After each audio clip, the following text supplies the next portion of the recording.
try to copy them, to be fair. But mate, I'm interested. Obviously, you have a podcast. If there was one guest that you could have on your podcast, anyone, who would it be? I'm going to have to go with two different ones because one's an athlete and one's a manager / coach. So I'd go LeBron James for athlete. For me, he's like the perfect athlete. He's just what he's done in basketball. I'm not a massive fan of basketball. Like I don't follow it, but just the athlete he is and just the way he lives. And obviously he's been in it for 20 years in the NBA. So it's just crazy just how good he is. And then the other one would be Eddie Howe. Eddie Howe, nice. AFC Bournemouth manager, obviously over most successful manager.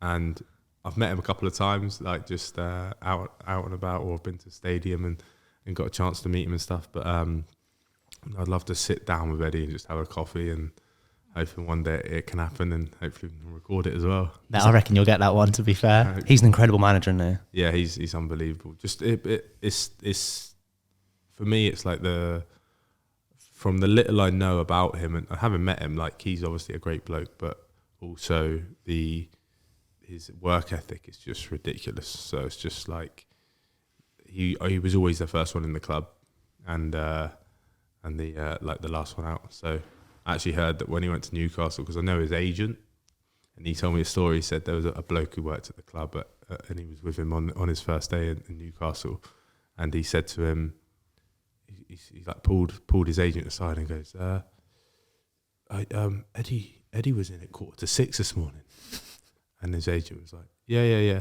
he'll do that. He was like, yeah, well, should we come in at that time?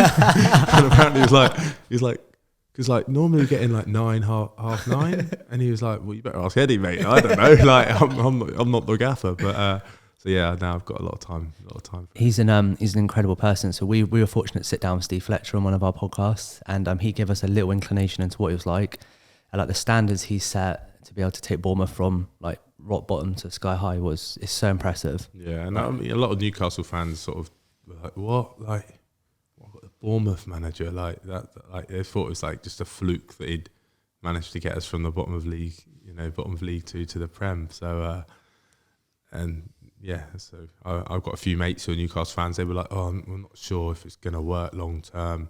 And I was like, I promise you, you'll stay up, number one, and two, you'll go on to Europe. And I mean, he's proven that this season. It's hard to take that, because for someone who's gone from the lowest league or the lowest professional league, borderline bankruptcy, and then take him to the highest league in such a short period of time, it's like hard to take from a Newcastle fan saying, I don't know if it's going to work. It's like the proof's literally in the pudding. Yeah, I know, and that's it. And it was consistency. It was 10-year, steady progression. Obviously, in the end, we got relegated from the Championship, but to the Championship. But that was just sort of it can only last so long with the backing he had. There wasn't very little money pumped in. Like we had obviously the Russian owner, but yeah, there was it's an unbelievable story, and hopefully make a film on it or something one day. Obviously, I had the documentary, but I'd love like a proper film to be made. It'd be amazing. So many people locally would watch that as well. Yeah. I was surprised to hear you didn't have a boxer in your top two, to be fair. I was just about to say that as well. I was thinking all-time boxers, anyone, who are you bringing on? Yeah, well, the thing is with boxers, it's like, I didn't want the podcast to be niche and just like, oh, he's a boxer, he's interviewing boxers. So I've only ever had one on, and that was George Groves. And he's always my favourite boxer, and then got a chance to spar him, and then eventually joined the same gym as him, and now we're mates, like speak every week. So decent. It's mental. So for me, like George would have been, back then, would have like, before I knew him, would have been my go-to, because I've always loved George, the way he goes about, the way he fights is just, you're always entertaining, but also the way he went about like press conferences and all that sort of stuff, and just always clicked with him. And there we get on in real life as well. I was literally at his house last week, so it's mad. Yeah, mate, it's crazy how it goes like full circle. You said on our initial podcast you'd go for Mike Tyson, didn't you? Yeah, I'd love to go for Mike Tyson, not just because of the boxing, but just because of him as a person, like what he's been through. To be able to hear that story firsthand would be incredible. Yeah, he's someone asked George that if he could have on someone else's podcast, because George's got his own podcast now. And someone asked him, like, who would you have? And he was like, Mike Tyson. So yeah, I can imagine him being quite high on a lot of people's lists. Yeah, he's up there for me, to be fair. I think he's just a hell of a character. And also, like, hearing, we said it before on this, but like the story firsthand from him, that would feel like so surreal. You'd just be like, it's Mike Tyson. Do you know what I mean? I actually met him once, like at LA airport. So I've been to Vegas to watch Mayweather Canelo with my brothers. One of my brothers was getting a different flight because he was flying elsewhere, so he's going to a different flight, and we just left him, and he was always been a massive Mike Tyson fan, and it's me and my oldest brother. So my middle brother was a massive Mike Tyson fan. Me and my oldest brother sort of shot off, and we were heading home, and we were walking through LAX airport because we'd gone from Vegas to LAX, and and it was just like walking along, and we took a shortcut because we were like, when they make you, like, they want you to walk around the whole terminal. It's like a U shape. I was like, it's literally over there. We'll just walk down this road. And by the time we got outside our terminal, Mike Tyson was there with about 5 people. That was it. Like, there was one other guy with him, and then like other people like, oh my God, it's Mike Tyson. And I was like, what is going on here? It's mental. Did you say hello to him? Yeah, but he was like in a rush. So it was like the worst. I'm glad my middle brother wasn't there, because he would have been annoyed meeting him in that situation. Like, I was a little bit, because he was like, come on, take your pictures, guys. Like, I need to shoot off. Yeah, which is fair enough. Like, that's fine. But I'm not saying like I'm annoyed with him. I'm just annoyed at the situation. Circumstances. Yeah, exactly. So no, it was mental. But then we went to our terminal. We bumped into Seth Rogen, who my oldest brother loves because he loves his comedy and stuff. So yeah, and he had a picture of him. So that's sick. LAX airport's the place to go. Mate, that sounds decent, to be fair. Obviously, on that, you mentioned Mike Tyson. Who is your favourite boxer of all time? I think the best boxer for me would probably be someone like Sugar Ray Leonard, someone like that. But George was literally my favourite boxer. Being a Brit, and I loved him. I was supporting him in the early days, like against James DeGale. It was the first fight I went and watched him. Then I went and watched him in loads of other fights, and went to the first Froch fight, and I think I was one of the only people in the arena like shouting for George. Like, when he knocked Froch down in the first round, I like jumped out my seat screaming. And there's this group of 10 rugby lads in front of me, like basically swearing at me to sit down, saying, sit down, give me all sort of expletives. And then obviously went to the second fight and ended up in, very heartbroken. But now I followed George's whole career, and then towards I would have been his last sparring partner, which is just crazy, just to think that. Like, it's mad, because his last fight was against Callum-Smith, who's like 6'4", I'm 6'3". He had quick hands, and we had similar styles. Me and Callum-Smith, I could box similar to him. Didn't quite work out because George lost that fight, but he was sort of half the boxer he was, because he had a shoulder injury against Eubank and stuff. So it was not the ideal ending, but yeah, amazing for me to have my boxing idol as a gym mate, and then be a sparring partner, and then obviously become friends with him. So yeah, it's a bit weird. It's unbelievable, isn't it, to think like he was the guy that you were watching, to then being able to spar with him and like support him with like probably one of the biggest fights of his career at that point. But like, isn't it weird how like things go full circle? We say it all the time on a podcast, but like it's just crazy how far it can go, if that makes sense. Obviously, just to pull back on the boxing for yourself, how old were you when you first started boxing? I would have been 16 when I first started properly training. I went a couple of times when I was probably 12, 13 with my brother. And then, 16, I went to college, met my mate Dean Perkins, who was boxing at the time, become friends with him, and then started training with him, went and watched him fight, and I was just training to stay fit for football. And then when I watched him fight, everyone was there, like 20 of us chanting his name, going, do you know? And I was like, that must be amazing, that having that atmosphere for you. So yeah, that was that. And I thought, just remember stopping, like chanting, like mid-chant, and thinking, I want to experience that and see what that's like. Was that like a conscious thought in that moment? Yeah, literally in that moment, I was like, that must be amazing, like having like that atmosphere there for you and solely you. I've always played team sports.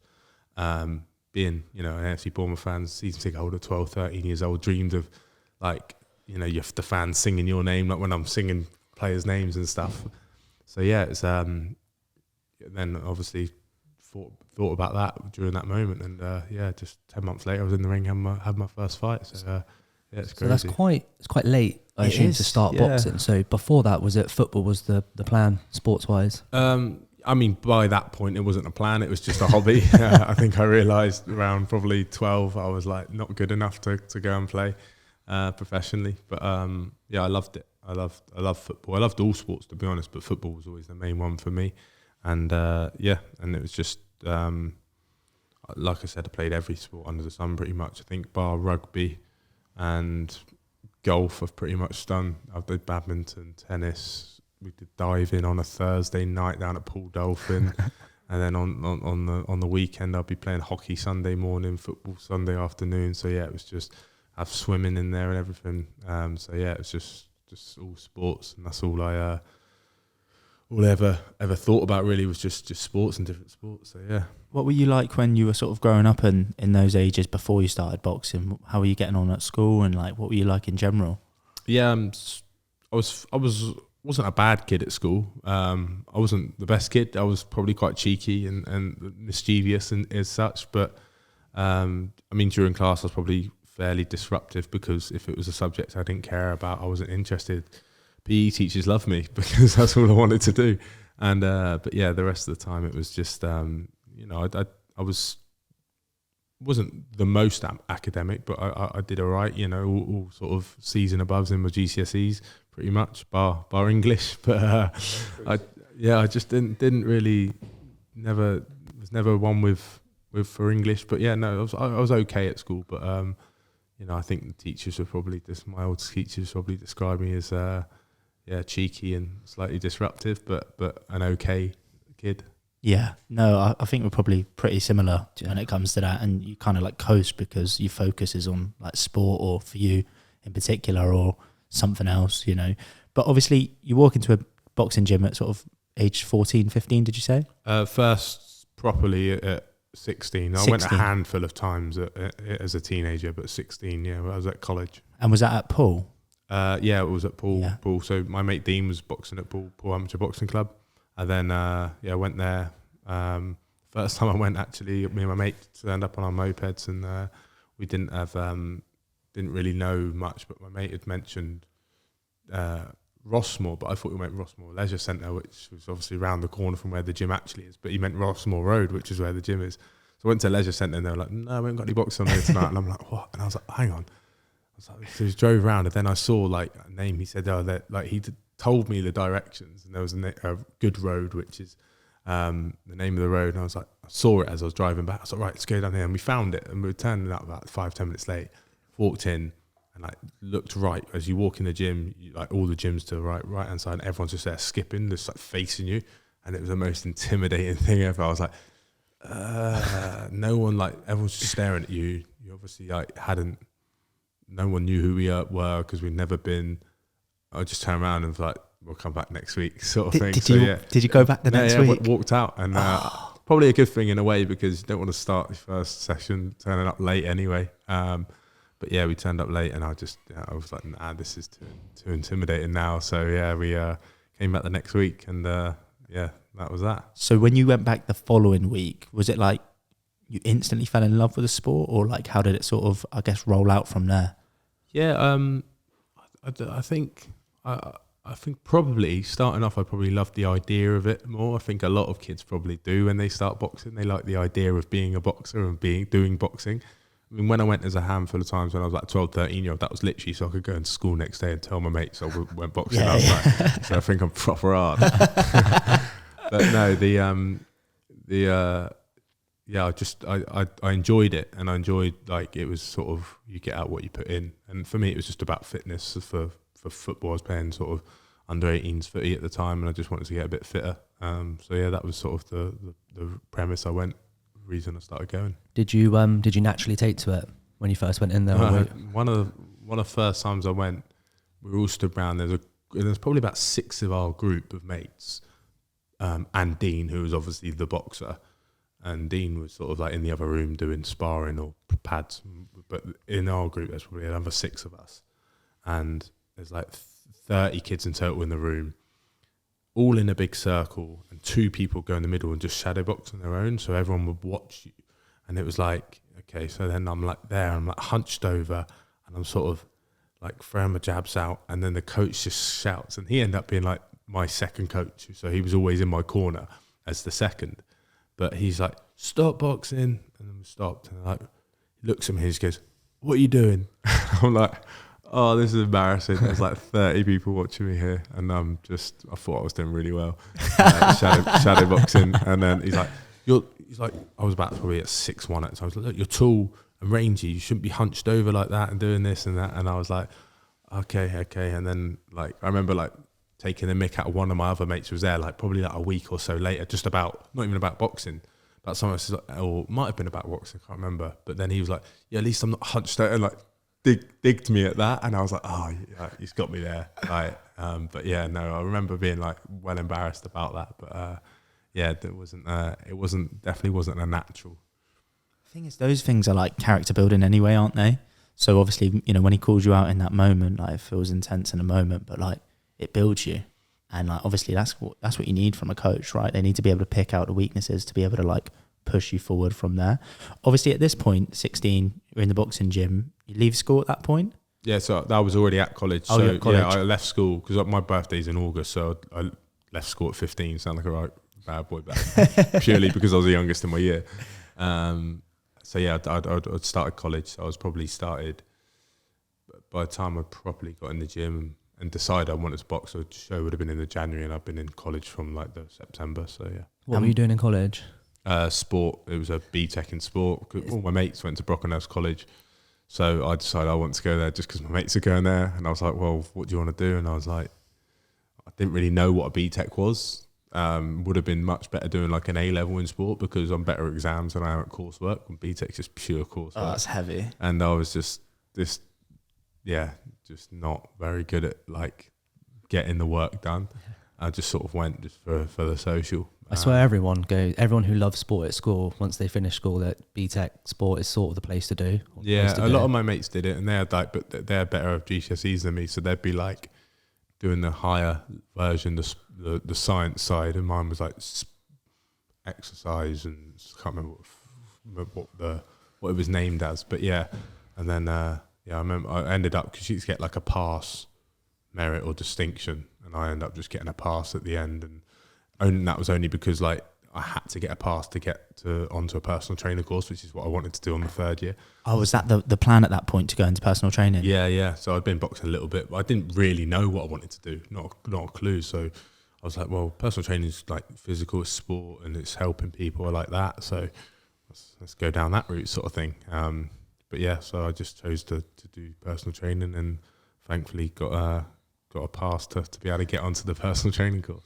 Nice. And obviously at this point, in terms of the boxing, how does that sort of develop in line with that? Well, I was just boxing for fun still, really. I was just enjoying it. I think I had about 8 fights, I think, maybe 7 fights in my first 2 years. So like they have seasons are similar to football seasons. So it's like September to May sort of time. Then they have the summer off, amateur boxing. I think I had 4 fights in my first year, and then 3 fights in my second year, but the whole time just enjoying it. I never missed a session or anything like that. Can you remember your first fight? Yeah. I remember all I did, it makes me dizzy because I literally just moved the same way the whole time for 3 2-minute rounds, just for a jab. And then in the third round, I remember my coach in my corner, because I wasn't at Poole then, I was at a different club because my brother was working for someone who opened up a boxing club, and he went there, so I just followed my brother, because my brother dipped in and out of boxing as well, and so he was at another club, and then the coach was like, 1-2, Chris. So I like threw my right hand behind my jab, and it landed, and I was like, I should have been doing that all fight. But literally all I did was jab, and then afterwards, after I won, I was walking around the ring like waving my finger, like thinking I was Sugar Ray Leonard or something.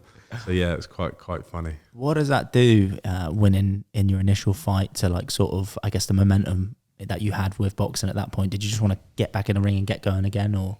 Yeah. I think when was that? That would have first fight was November. I had a second fight at the end of January.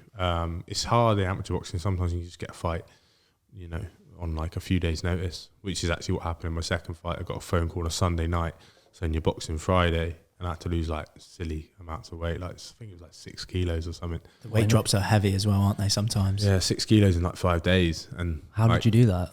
Yeah, it wasn't fun. Not eating, not drinking. Yeah, literally, I was like, had like one Weetabix in the morning, and like with a tiny bit of milk on, and then go to college all day. Probably do some sort of exercise at college because I was doing the BTEC, which most of the time a lot of it was physical as well.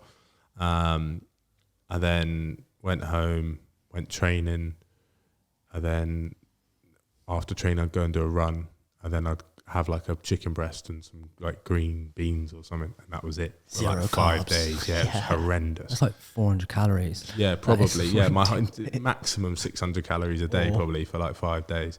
Got into the ring, saw the other guy weighing in. He was this short, stocky, Russian-looking geezer, and he looked ripped to shreds. But thankfully, he wasn't very good at boxing. So like, I was knackered at the end of the fight. I won the fight, but I was just knackered. And yeah, he just come bowling forward. This guy just like throwing like wild shots, and then. But yeah, he wasn't very technically sound, but I managed to squeeze a win out of it. That's decent. How much do those weight cuts take out of like you as a fighter in terms of like punch power, like being able to absorb a shot? Like how much does it have an effect on it?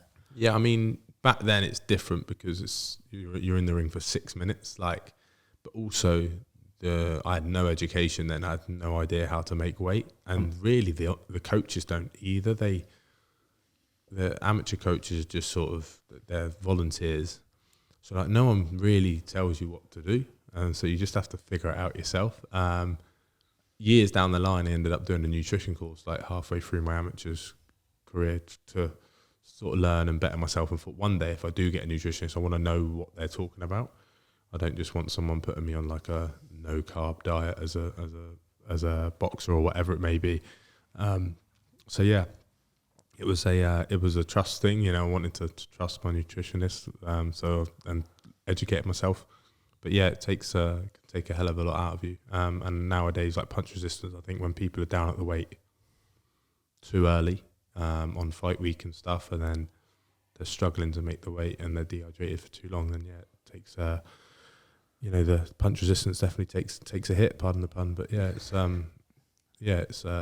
it's important to get all that right and get the weight cut right. Yeah, for sure. I couldn't even imagine like functioning normally on 600 calories, let alone fucking training super hard. Yeah, right. Doing the exercise that you did throughout the day on 600 calories sounds ridiculous. Yeah, I mean, like I said, that was one off, but and nowadays I'm definitely not doing that. I hope not. In the build up to a fight. So you won those. I assume they were your first 2 fights. So after you won those first 2 fights, was boxing professional the goal? No, it wasn't the goal for a long time. I won my first 5, lost my 6th fight, and then I won the novice championships in my 14th fight. Then I went straight into the open class ABAs. I then got injured. Then the year after, I went into them again and got to semi-finals, and that was when I first got my first call up for Great Britain assessments. So just to pull back, obviously you mentioned before that you got injured. What happened in that moment? Broke my hand on basically in a fight. I got to quarterfinals, pre-quarters of the ABAs, which is like the elite championships.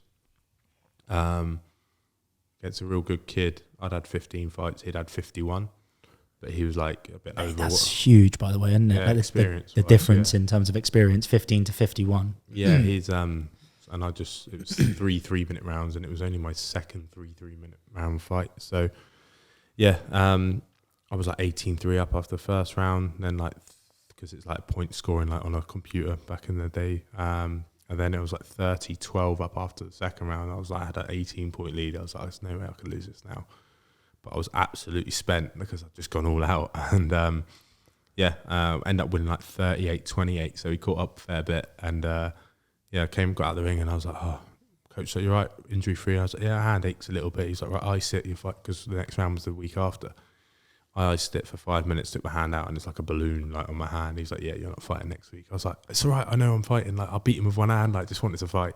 And he's like, I know you would, but you wouldn't get past the doctor like with that hand. And I was like, so that was that. So what did that do to you in the moment? Because it sounds like you got a lot of momentum at that point, could potentially win the championships right at that point. You're knocked out because ultimately you've got a broken hand. How does that sort of sit with you in that moment? I was gutted, but I was very proud of the progression I'd made, because I went that same season. I'd gone into the novice championships, not expecting to win them, won them. Then I've gone into the open class championships, which was not even ever spoke about prior to me winning the novices. And I won obviously 2 fights. I was still unbeaten that season. So in my head, I'm like proud of where I'm at and the progression I've made. And to be honest, I think it was a blessing in disguise, because I would have boxed a guy in the semi-finals who was stopping everyone that year, and I boxed him in the semi-finals the year after, and he beat me. But it was an evenish fight. But he might have stopped me that year. Do you know what I mean? So I think it's a blessing in disguise. So yeah, I was to be honest, I was quite just proud of where I was at, and pleased with the progression. Like I said, it wasn't like I was going out there to win the championships. So yeah. Do you feel like you didn't really have like the pressure on you at that point? So like whatever you achieved in that moment was like reasonable, like it was enough for you in that moment? Yeah, I never had any pressure I had was just put upon myself, and it still is, to be honest. Like there's a lot of external pressure, but I don't see it, like, because no one puts more pressure on me than me. Yeah. So like I don't really care about other people's pressure and pressure from whatever it may be now. But yeah, I didn't have any pressure then at all, but I put a lot on myself just because I wanted to perform. Yeah, and at that point, is that when you realised, like, yeah, I want to do this full time? When I had the GB assessment, I was like, okay, well, I've got an assessment to be on the Great Britain squad. So that means they think I'm good enough to potentially be on. So I was like, right, keep pushing. And that season, I didn't get an invite back. But so you got invited there, yeah, and then didn't get invited back straight after that? Yeah.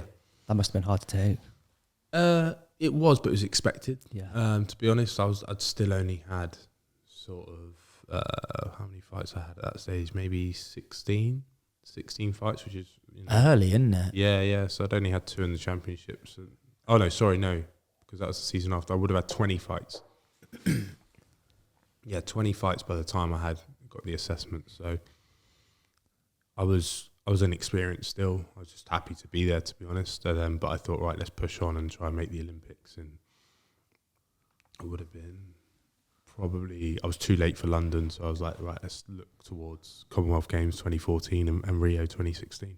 Obviously, at this point, are you still doing the PTing simultaneously, or have you gone full time on the boxing? No, I was PTing, working at. Actually, no. Back then, I was working in a call centre, literally up the road from where we are now, just at the top of the hill there. Cold calling. Yeah, tough gig. Well, it was. It was essentially cold calling, but it was like I think if they were signed up to something, you could ringing AA customers about like personal accident insurance and stuff like that. So sounds dodgy. Soul destroying. Soul destroying. Mate, cold calling's a killer, mate. Like calling out all day, doing dials all day. It's just like, it's a slog, innit? I've never done it, but mate, if you do 100 dials a day, like you're feeling fucking knackered at the end of the day. The worst thing is I still know the script in my head because I've done that many calls. You know what I mean? It stays in there, doesn't it? It does. It's ingrained. But no, it's it's a soulless job. It is. Mate. Like fair play, anyone who can do that all the time. Yeah, mate. So obviously, whilst you're doing that, I can imagine you're thinking like, I just want to box full time. Yeah, like even then, I was like, not really thinking about it being a job. I wanted to get on Great Britain squad, which then would have been full time. And what does it look like when you get into the Great Britain squad? Like, do they sponsor you or? Yeah, so you're on like a lottery funded, so you get like X amount of money, but you're put up there and your meals are paid for. So it's essentially like a sound little job. But yeah, that was always the goal for me. I was, like I said, I was doing the call centre and eventually left there sort of to pursue personal training and boxing, but ended up in a few other jobs here and there.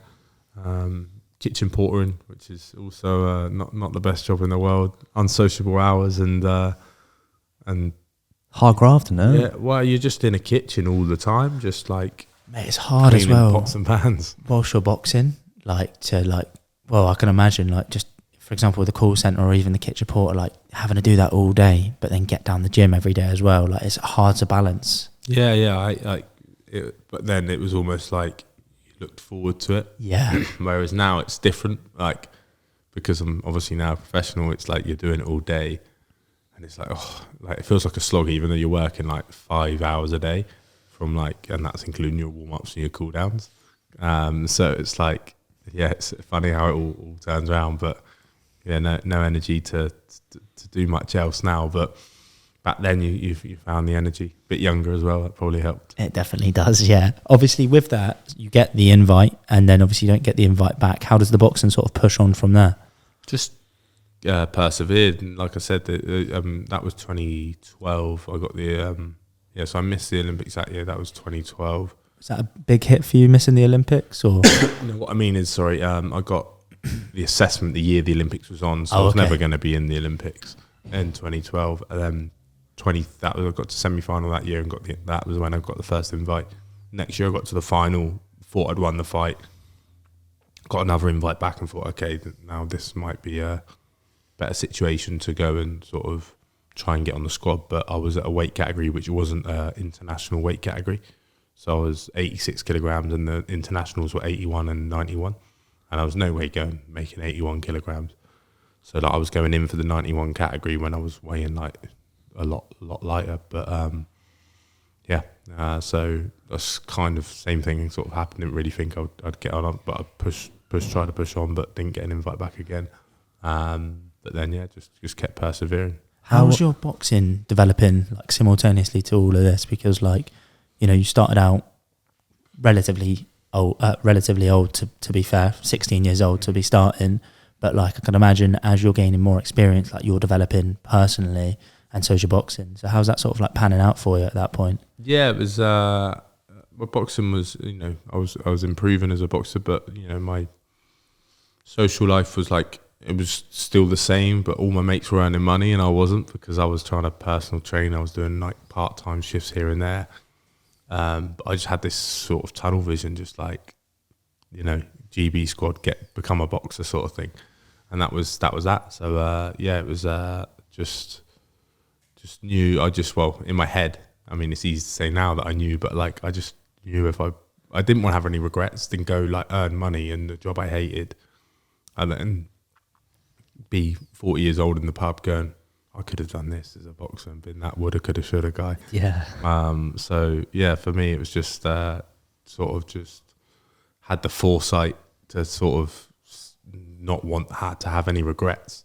So I was, you know, obviously with boxing was going well, and then, you know, I was still seeing my mates and stuff, and I'd always be like designated driver on a night out and stuff like that, because I wouldn't drink during the boxing season. So I bet they're buzzing off that, having a designated driver when you're younger. When I retire, mate, I'm cashing in. I'm gonna have full-time you got drivers. a lot of favours. Yeah, they owe me big time. So you mentioned as well, like a lot of your friends were making money. Did you have any external pressures to go down that route as well? Maybe from family, friends? No, to be honest, my family were very, very supportive. Like when I was working, like in the call centre, like my mum charged me rent and stuff. But then when I was, like, I remember when I finished that, my last paycheck, I gave her like 3 months rent. Like here's my next 3 months. I'm going to try and like sort of do my best to have enough money by then to be able to pay rent properly. But they definitely didn't. I don't think I'll pay rent again after that, to be honest. So yeah, no, my mum was very supportive of me. Mum, you know, she'd try and help me as much as she could. My dad was always working away and stuff like that. And then they ended up splitting up when I was a lot older, but they kind of split up when they were still living together. But then my mum and dad split up and separated and went their separate ways, but still get on fine. It wasn't like it was an amicable breakup and stuff. Wasn't any trauma on me or anything like that. But yeah, my mum always really supportive of me. How important would you say the support from your family and friends were at that specific point? Because because I think she was always supportive, I never really realised it till I'm older now and a bit wiser and wary of it. But yeah, at the time it was normal just to have that support. You don't realise how much like they do for you, do you, until you're older and you're like, fucking hell, like they were like really there for you, if that makes sense. Yeah, because it must be difficult for them as well, because they've learned a traditional way of making a certain amount of money, being safe, being secure. So for a parent, you always want the best for your kid. So if you're looking at your kid going down the professional sport route and it's nip and tuck, whether they might make it, might not. Slim chances as well, right? Yeah, because it's a ruthless industry. So it's amazing your mum supported you the whole way through. Yeah, I mean, my dad didn't want me to box anyway because he just saw it as a barbaric sport, which I understand, especially now as a father myself. And then so he would just like, he wanted me to earn money and stuff like that, which I understand why, like the reasons you just said. So sort of very different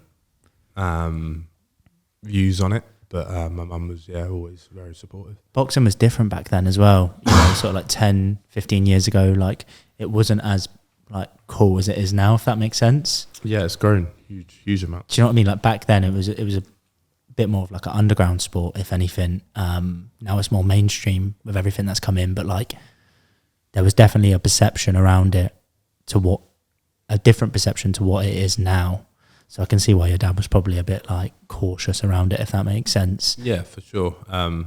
Like I said, as a dad myself now, I don't want my son boxing. You don't? Nah, not at all. Like, I'm definitely one of the lucky ones in terms of the team I've got around me. Like, to have a team as good as the Mcguigan family around me, I'm very, very fortunate. And there's a lot of vultures in the sport. Do you know what I mean? Just trying to make money out of you and stuff. But they're a good family and help me a huge amount.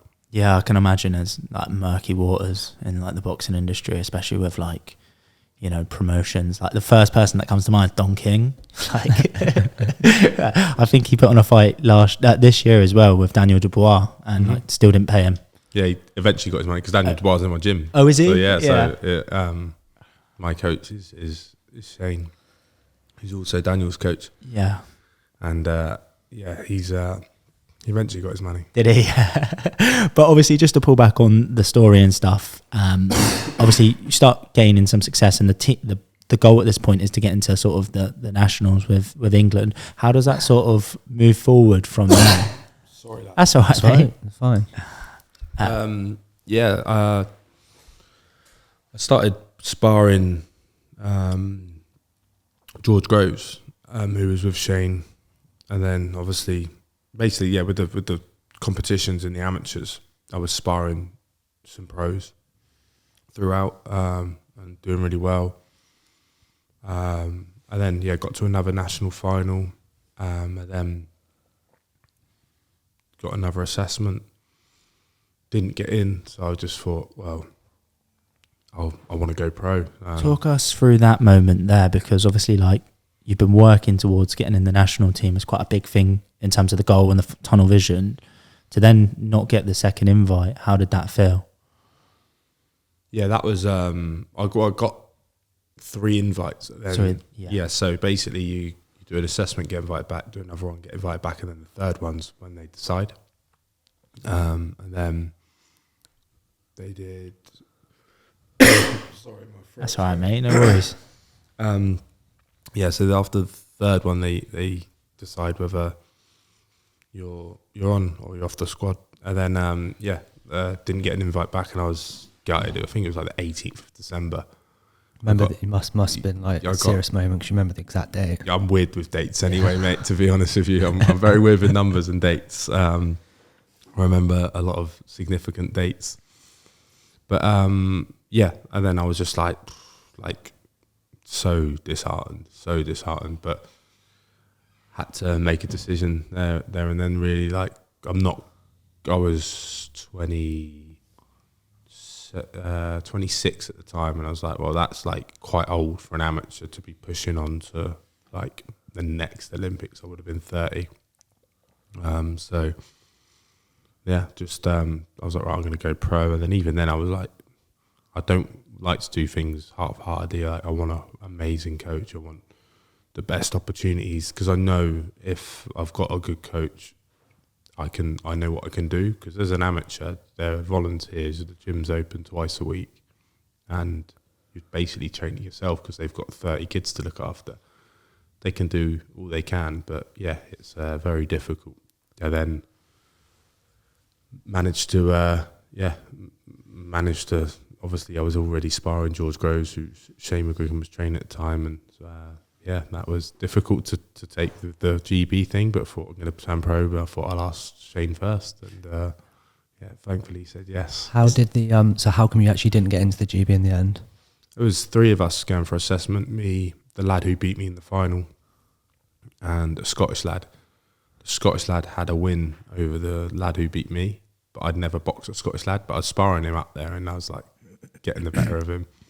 So I thought, but then like the results matter, right? So he'd beat the lad who'd beaten me, but unfortunately I hadn't had the chance to box him, which would have made like a triangle, and then they would have had to either pick all 3 of us or make a decision or whatever. But I think that might have been a factor. Also, I was, I wasn't, maybe I just wasn't good enough. Like in terms of, they look at the whole picture in terms of how well I'll do against all styles, and maybe I wasn't as good against certain styles and stuff like that. So that was that. And you mentioned as well that at this point you jumped up to sparring professionals like George Groves. What's that jump like, going from sparring at the amateurs now to sparring professionals? It's different because the pace is different. So the in the amateurs, it's all just like all go, like you're just non-stop punching very much. But in the pros, it's a lot more calculated, and you make a mistake and you can get hurt. So it was exciting, but I think I preferred it in a way. One, because it's like you're boxing someone well known, but also that must be quite cool. Yeah. I mean, the first time I sparred George, I was like, afterwards, like, thank you, it's an honour, because like he's my favourite boxer. And so I'm not just sparring any pro, I'm sparring, my favourite boxer. So it's like it's crazy for me. I remember saying thank you for that. Like, it's an honour to share the ring with you. And then I did okay, and then just getting invited back. I was a lot heavier than George, but I had quick hands, so we worked well with sparring partners, because back then, especially as an amateur, I wasn't like punching very hard or anything like that. It was it worked really well in terms of the sparring. And then Shane was happy, kept inviting me back. Then invited me back just because he was training David Hay at the time as well. And I got to spar David a couple of times. How did that go? Yeah, that was an experience. He obviously he knew I was like lighter than him. And he was I think he mainly used me for sort of like head movement and like quick reaction sort of stuff, because I had quick hands. But I remember the 3rd time I sparred him, he broke my head guard and like hit me with 3 shots. I was about to say, what's his punch power like? Yeah, it's pretty severe. No one's broke my head guard apart from him. So I had a head guard on, and he like hit me with a left hook, right hook, and boom, boom. And then I just remember going, I was like, oh, well done, my head guard's come undone. And I went to my corner. I was like, just do the strap back up. And he's like, no, I can't. I was like, just do the strap back up. Like, he's like, no, it's ripped. Took it off, and the seam had ripped.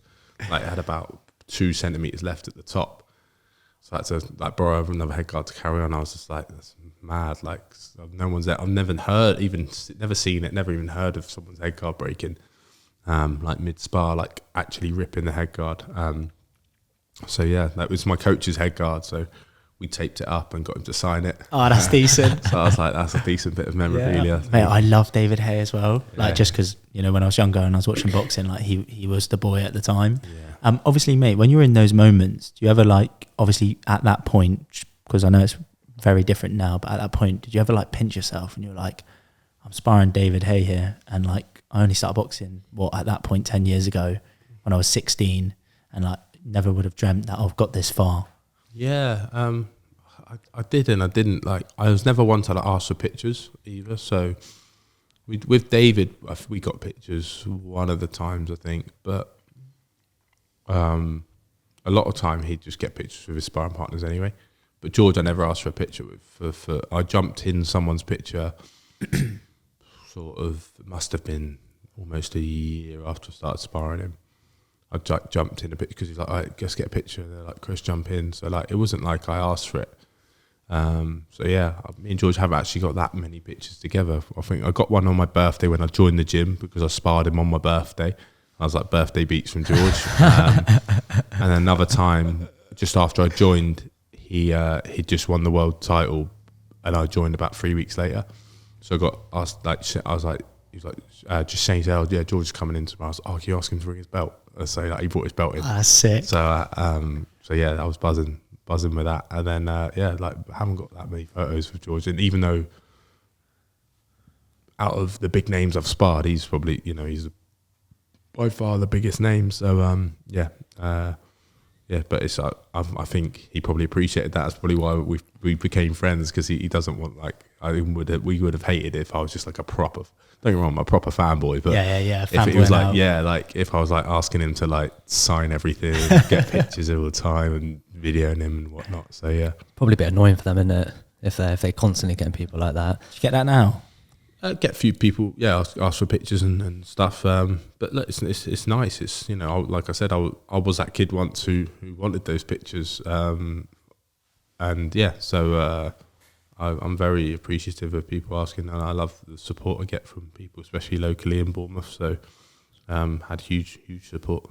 Yeah, for sure, mate. Obviously, I'm really interested in terms of, you know, when you signed with Shane Mcguigan, did you approach him for that deal to sort of train with him? Yeah, so I went to Shane, and but I had his number obviously for sparring and stuff, and then he was fighting Bellew on the 4th of March, I think.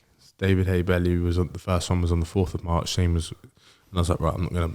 Originally, actually, I was gonna bring him in January, but he was out in America training with Carl Frampton, who was fighting in Vegas. And I was like, okay, I'll bring him when he gets back. And then he went straight to Miami to train David for the Bellew fight for a while. And then he was back in the country, but it was like the last 3 weeks before the Hay fight, Hay Bellew fight. And I was like, don't really want to bring him now. It's already quite an intense time. So I like waited. The first month I couldn't because he's abroad.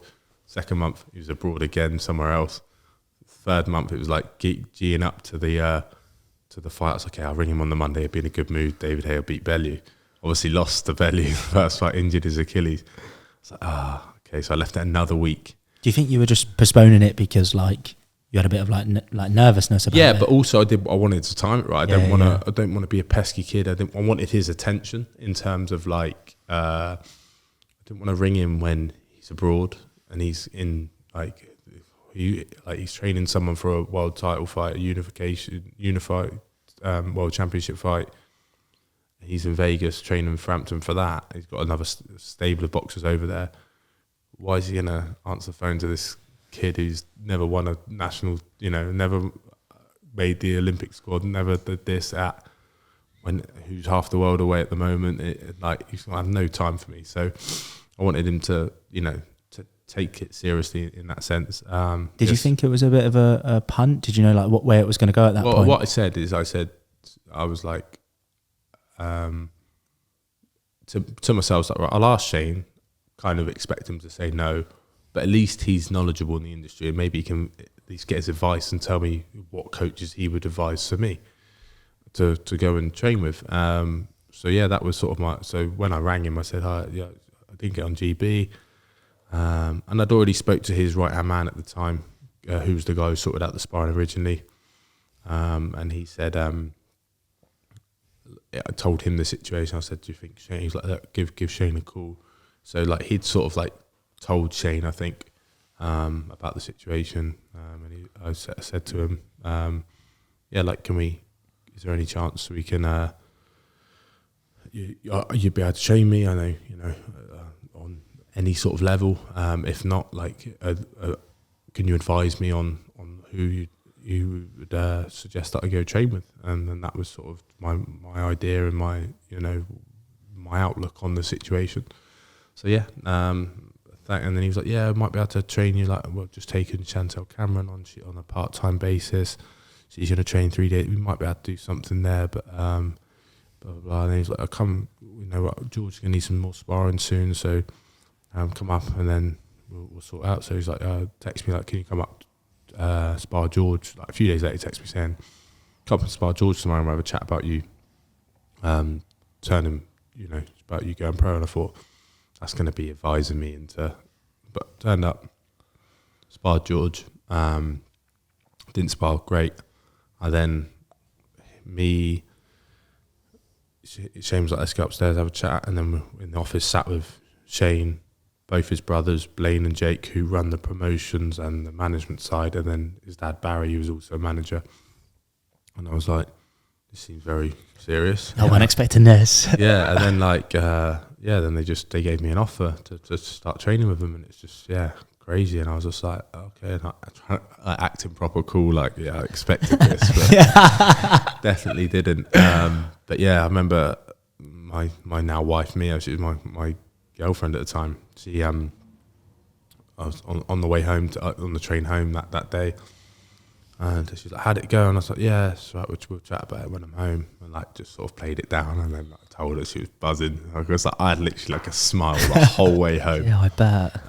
So yeah, for me it was like a dream come true. Do you know what I mean? Like, I'd sacrificed a lot through the years. I was always the first one in the gym, last one out, put in a lot of work, but never had like a single coach, someone like to just say, this is what you got to do, this is what you got to do, this is what you got to do, in all different areas. So I was sort of finally going to have sort of that person. So I was really, really excited, and not only that person, but one of the best in the world at it. Yeah, for sure. So I don't know how much detail you can go into, but what does like a typical offer look like when you go there and all three of them are sat there and they give you the offer? Yeah, so they at that point, every company's different, because they had a promotional and management company. They paid their boxers a retainer. So I was on a monthly retainer, and that was £1,000 retainer, so a month for 2 years, I think it was. But also they put me up in the accommodation they had for the boxers, so that was that. And you'd be fighting 4 or 5 times a year or whatever. And I was just like, this is like the best offer ever. Like, one, I'm getting paid more than I was as an amateur, because at that time I was working in a gym as a sort of fitness instructor, taking a few classes and looking after the gym and gym floor and memberships and whatever. And I was coaching boxing at a local gym, at Steve Bendel's gym, and teaching a few pros there as well. But I was probably only taking home maximum 700-800 quid a month because of the hours I was doing. Not high paid jobs either, but So I was probably earning more money, but also living in London and just a bit all over the place in terms of like my food. I was always eating out because I didn't have the food up there. I wasn't really prepped because I just sort of got thrust into this new world of just like professional boxing. And so at the start, I think I had a bit of a bad routine because all the lads would be like well-paid lads, and they're big because they're bigger fights and further on in their careers and going out for breakfast, lunch and dinner. Do you know what I mean? Or they had their meal preps, which they paid for. And I was like trying to figure out the cost of everything and trying to sort myself out here and there for maybe breakfast. But then you just end up wanting to be with everyone, so you're trying to eat out with them and stuff like that. So yeah. How did your parents take the news? Because they were extremely supportive throughout the whole process. Like, you've gone from literally from the bottom all the way up to now turning professional, getting a deal. They must have been over the moon with it. Yeah, my mum's just so sort of, she's never too high, never too low. So she was just like, oh, that's good. Like, oh, well done. Like, really, really happy for me, but didn't really probably know what it meant. And I don't think any of them did in terms of my brother Ben did, who was the one who was into boxing. He knew who Shane was and the Mcguigans were. And the first time I went and sparred George, he drove me up. So yeah, it's he was obviously, they were really buzzing, but at the same time, it never means anything if you don't go on to do anything. And I think they're quite switched on family, I guess, in that sense. They never ever have they been like my biggest hype people in terms of like trying to build me up and say I'm amazing and stuff like that. Biggest supporters in terms of actually supporting me in the ups and the downs, but never like hype. So that's true support, though, isn't it? When Yeah, you've got people absolutely. who aren't hyping you for no reason. Yeah, exactly. And that's what they are to this day. I'm still, still the youngest of three boys, golden child, as my brothers like to call me, and my mum now. But I was just still, I'm just still, little Chris to them, and just their younger brother and their son, which is nice, and that's what you want. You don't want them thinking that you're this superstar. Not that I am, but you don't. Some people get built into that before they're even won any titles. So yeah, it's good to have them around me. So at that point, when you turn professional, what's the aim? Like, where do you want to get to? What do you think is achievable for yourself? I've always had very high expectations of myself. I just thought, because I apply myself. So I remember saying to Shane when Usyk was cruiserweight world champion, like we spoke about him, and I was like, yeah, you're gonna train me to beat him. That's genuinely what I thought in my head. Shane was like, yeah, like laughed it off, thinking like, mate, I'm good, but I'm not that good, sort of thing, in terms of like how good Usyk is or where I was at. Now Shane might think of it differently because I've improved, I think, a lot more than him and my family, sort of saw my ability, my potential. So I think I've improved beyond what they thought, and now it's like, okay, well, we can go even further than what we're at. So it's just someone who's always tried to maximise myself. So I've always believed that I could win a world title. So you thought that off the bat as soon as you got signed, you were thinking, I want Usyk, or I want to get to that level. Yeah, and nowhere near good enough beating him. Even now, I think, but that was in my head. I rate it, mate. I think you've got to have those like thoughts, like you've got to manifest, you've got to believe in yourself to that extent in order to be able to achieve those goals. Yeah, absolutely. And don't get me wrong, like now it's, I still, even now, but anyone in the world would back myself to have a chance with. So yeah, it's that's just where how I've always thought. I've always been very positive and thought about trying to achieve the best. It's the only way to be, especially like in professional sport, even if it's business, anything else, like just act as if and you will become, and think positively and keep working towards a goal. Yeah, I agree to a certain extent, but then you get the delusion types, which I bet that happens in boxing quite a bit. So much, yeah. But I think it happens a lot in the world and more nowadays with social media and stuff, and everyone trying to perceive and believe. People start believing their own highlight reels on Instagram and whatever. So I think it's a dangerous game. I can't remember what I was listening to a podcast. Can't remember what it was, but about positivity and whether it's a good or bad thing. It might have even been on High Performance or something like that. But there was talking about, is it a good or a bad thing? It's like, well, you can become delusional if you're positive, but at the same time, I think positive people end up doing better. But then, the caveat to that is, are they positive because they're doing better? So yeah, that you don't know. But yeah, it's a dangerous game. But you've got to have a level of confidence, but also a level of realism and self-awareness. I think is a huge part to play in that. Yeah, the balance is key, isn't it? So like self-belief's massive, but you need to bring yourself back down to reality sometimes and think like, oh, I'm not there yet. I need to do this and this. Yeah. Have you had any of those moments when you got signed and go professional where you were like, almost as if like you needed to bring yourself back and be like, oh, I'm getting caught up in this a little bit too much, or anything like that? No, not. I think my head's always been pretty level. Now, I think I never thought I was better than I am, which sometimes has been probably a downside. Like, I'm like, well, I'm not the best, so there's no point of thinking I'm good in that sense. So I think, for me, it's trying to be level-headed, but now I've got a lot more confidence over the years about myself and my own ability, basically. Yeah, and obviously when you do take the jump to professional, like being a professional with the team you had around you, how much did the training develop? Because I can imagine the shift was huge, right? Yeah, so I did 2 boxing sessions a week as an amateur, training myself essentially on a bag most of the time. And then when I turned pro, you go to go to the gym at sort of in the morning, do 30 minutes minimum of pads with Shane and finish with some bags. And then on a Monday, you'd do a run. Tuesday, pads, then a strength session. Wednesday, circuit. At the start, we used to punch on a Wednesday as well, but that's sort of, we've taken that session out. It was just too much load.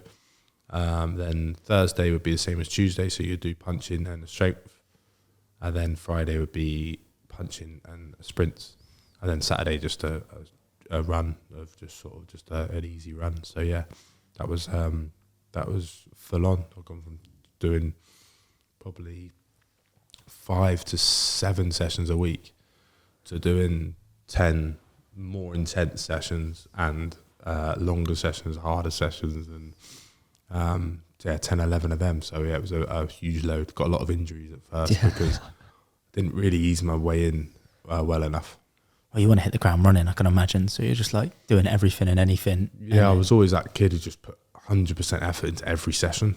In terms of like, if I was doing a run, it has to be the fastest run. If I was doing strength, it had to be the heaviest weights. If you're doing pads, I have to work the hardest, punch the hardest, do everything. So yeah, it was. If I wasn't completely done in at the end of the session, then I thought it was a wasted session. But now I'm, older and wiser, I realise that it's not about that, and the body, it takes its toll on the body. How did you actually adapt to the drastic change in the training? Because like you said, you've gone from like 5 to 7 sessions to almost ×2, and the intensity levels has increased massively. How did you actually adapt to it? Yeah, it's definitely obviously got a lot fitter quick, but also like I was under eating probably at first as well, quite a lot. And then that's probably why I was picking up injuries and a few niggles here and there. Weren't severe injuries, but just niggles here and there. And I just felt like I got to a stage where I just couldn't give my all to every session, or any session for that matter. So then like the level of each session would just drop gradually, like 5% every session. Then a few weeks later, a little 5% more. And then it's like, well, I need to have a few days off here and sort of recharge and refuel and do all that. So it was really difficult, but it was character building, which was a huge part of it. And I think that's something in our gym which everyone gets to. There's a level of, Shane keeps everyone on a level. No one's ever bigger than the gym and bigger than Shane's training methods, because he knows what works. He's been there and done it. And it's like, if people start trying to dictate their own training, he's like, well, no, it's not going to work. This is what you got to do this day. This is what you got to do that day. And you can have a conversation with Shane and say, look, I'm feeling a bit rough today. Can I miss out my sprints? He's like, yeah, just do a light jog or have that session off. And you can have that conversation with him. But if you start saying, right, on this day I'm doing that, you have to, it's not like, oh, I'll punch at 1 today. Like, it's like, no, can I punch at 1 today? And it's just like a level of respect. So yeah, that's always important to have. And no one ever really, is bigger than the gym. And it is a nice team atmosphere, and we will try and help each other out and give the views. And yeah, if you have any issues, you just chat to Shane, and he's pretty lenient with it. What do you think makes him one of the best coaches? Adaptation. So for me, he can adapt to each fighter. Everyone's different in our gym. We've got someone like, now you've got Daniel Dubois, who's a heavyweight, punches really hard, literally knock out anyone in the world. And then you've got someone like Ellie Scottley, who's super bantamweight female, who's got a super high work rate, great fighter. They're polar opposite ends of the scale. Like, she's the lightest in the gym, he's the heaviest. Daniel doesn't need to throw as many punches. Ellie needs to throw a lot of punches. And you've got me, who's high-paced cruiserweight, so punch hard, but also at a high pace. Then you've got Adam Azim, who just counter punches and just has freakish speed and knockout power. Then you've got his brother Hassan, who's got really good power, but good feet and hands, and has probably a higher work rate than Adam, but not as fast. Caroline, who's a southpaw, Caroline Dubois, Daniel's sister, who's a southpaw, can punch really hard, but got a super smart boxing IQ brain. You've got Robbie Davies, who's just recently boxed as well, who's further on in his career in terms of he's been there and done it before he joined the gym. So whereas the rest of them have always started, other than Daniel, most of them started at the gym or very few fights when they joined. But yeah, so Robbie's, he's got a lot of areas of his game. Sometimes he can box, sometimes he can fight. So it's every sort of style in our gym, and Shane adapts us all and trains us all very differently when we're on the pads. So yeah, it's important to be able to do that as a coach, because not one size fits all. When it comes to coaching style, you can't coach everyone the same. So I think that's what makes Shane so good, in his attention to detail. What does that do to you as a boxer, having at that point just turned professional and having the caliber of other boxers in the gym? How much did that drive you, and how much did that push you on to be better than you currently were? Yeah, serious imposter syndrome at first. Really? Yeah, because I was a kid who had done nothing as an amateur. I say kid, I was 27 26 when I joined the gym. Yeah, so it was, and then everyone else had either boxed internationally or they were world champions or very much heading towards that. So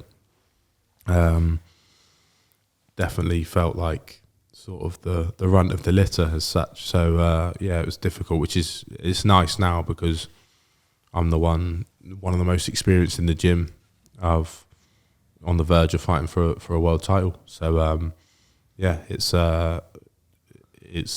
sort of gone full 360, like we said before. But yeah, that's it was definitely difficult at first, but also amazing because the high expectation you have to rise to, and if you can sustain it and stay with the work ethic and everything, then it's going to pay off. A lot of people can't mentally, and they struggle to keep up with the rest of the gym. Would you say they struggle to keep up with the demand? Is it the demands of the training, or is it the demands mentally that they have to go through to stay at the level? Both. Boxing's a very physical sport, as everyone knows and always comments on, but it's more mental than it is physical. And I think any individual or any sport maybe is that. I think you've seen talent over the years be unbelievable, but people's mentality has let them down. Or vice versa. For me, I was never that talented, but I just worked. And the thing is, I can imagine that boxing specifically, you are literally on your own in the middle of the room with tens of thousands of people, well, sometimes millions watching. It's just you on your own. Whereas I look at it from a team sport point of view. You might be playing football with 11 people. You don't necessarily have to have your best game because you've got 10 people backing you up. So boxing must be incredibly harder to stay mentally, just to stay on point mentally and positive. Yeah, but I mean, as a kid, what I liked about boxing is I'm in control. So for me, it was very much, but football, you could have the best game of your life and still lose 10-0, but you've played the best game you've ever played. And boxing, you do the best you've ever done. You've done the best you've ever done, and if it's enough on the night, it will be enough. And that's that. That's what I liked about it, because you're in control. And then if you have a bad day, it's your own fault, which you can control. Whereas in football, if the team has a bad game, you can only have so much influence over 10 other people. So for boxing, for me, was just about control and accountability. That was the best thing about it. I see. So sort of 26, 27 years old, you've turned professional at this point, you've got an amazing deal with Shane. How does your boxing career play out from there?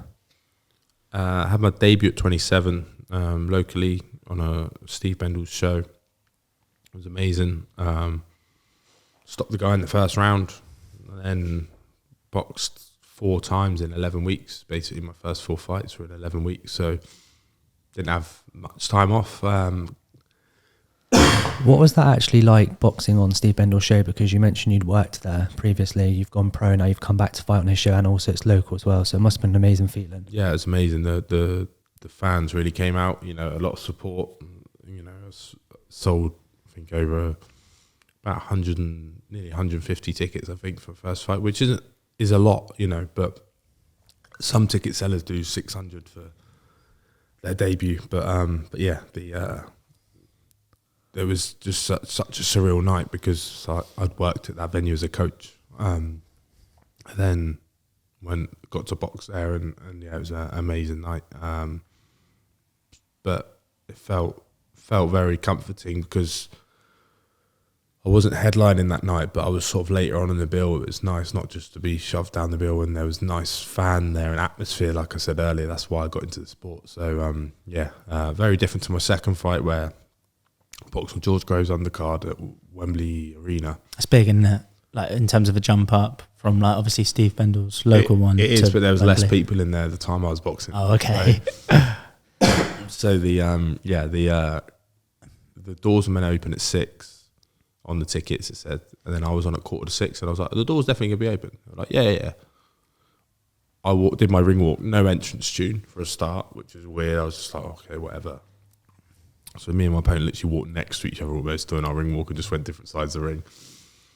Then, like, no one's in the arena, and I'm like getting announced, thinking, I'm gonna have to give all their money back here because they're just not, you know, no one's gonna be able to see me fight. They've paid to come and see me. I'm thinking that, and that's what I'm thinking like as I'm about to start the fight. So it's the last thing you need. yeah, absolutely. Then literally as excuse me, as my name gets announced, I just hear this like raucous like just starts running in, and like everyone just starts running here, all these footsteps, and they start chanting my name, and literally all my fans run in. So I think I'd sold about 70 tickets that night because it was up in London. So yeah, they all ran in, stopped the guy in about two minutes. Yeah, and then that was that. So yeah, it was very, very weird, very different. Preferred the debut because it's the atmosphere, you're built up to it, local. Whereas now I'm on at 5:45, and no one really cares. Obviously my fans do, but there's not a huge amount of them there. So yeah, it's a different experience. Would you say that's one of the most difficult parts of it, going from a big fish in a small pond locally to going into a small fish in a big pond on a national scale?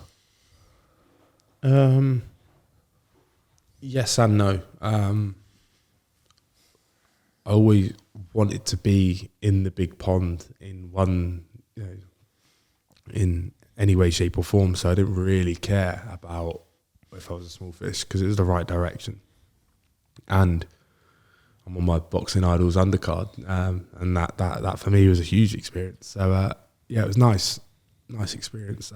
But I guess it's obviously a lot different, and love the atmosphere when you're at home and you've got a lot more fans. For sure. And obviously at this point, you know, when you start the professional career, what are you doing externally, or are you just focused 100% on boxing at that point? Yeah, all boxing. All my eggs in that basket, very much. Like I said, it was on a retainer, which wasn't a lot of money, but I was spending most of it on food. Food, yeah. And stuff like that. So yeah, it was just basically just all in on boxing. All the chips on the table. Yeah, always have been that sort of person. Just commit 100% to something, because then you have no regrets. Because if you start juggling things, you might go, well, if I didn't juggle that, then I might have done better in that. So yeah, it was about all my chips on the table. Yeah, for sure. And how does the sort of career pan out from there then? Because you start gaining some steam, right? After the fourth fight, you start, obviously, you get your... Yeah, started headlining back in Bournemouth, but I was on undercards on Josh Taylor's undercard on Channel 5. Started boxing on TV a little bit. And then had eight fights, nine fights, and then boxed Richard Briatpour at Dillian White's undercard, O2 Arena, London. Can you talk us through that? Because obviously it's, you know, it's a big stadium, right? It's a big card as well, and obviously you're on the undercard. Like it's quite a penultimate, I'd say, event in terms of like UK wise, right? Yeah, huge event on Sky Sports. On Sky Sports, and then huge 50-50 in terms of what the fight was. Everyone thought I was getting flattened in a few rounds, which was great for me because I just knew I'd proven wrong. Do you know that in that moment? Did you know that? Do you think I'm going to take him out? Yeah. Well, I just knew I'd proven wrong, and I proved him wrong in that sense. Didn't get a decision on the night. It was a close fight, lost on a split decision, but it was also like I've arrived moment in terms of like people know about me now. No one knew about me before. They knew a little bit because of who I was with, but if I wasn't with the Mcguigans, no one would have cared or knew anything. So,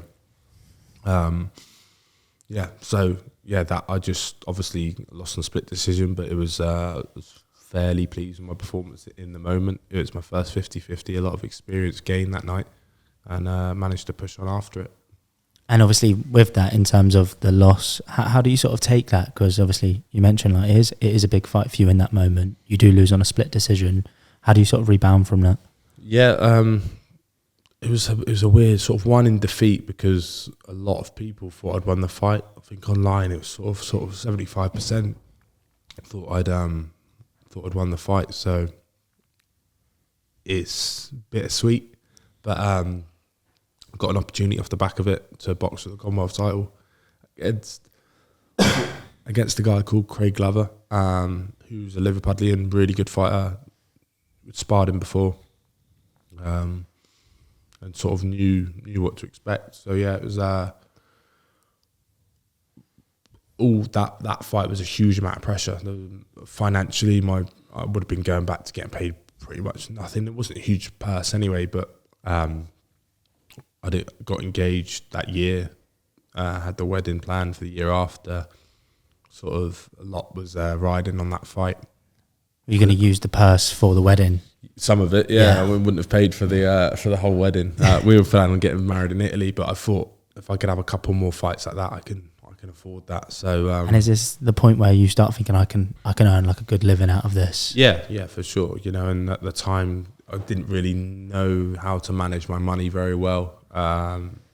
In terms of like tax and all that sort of stuff. So even though I'm like, probably 20, would have been 29 by this point. So like just never, because I've never really earned loads of money, and I'd always, when I had earned money, it had been for a company, so the tax is paid. Then I went self-employed with personal training and stuff, declared very, very little because I was earning very, very little.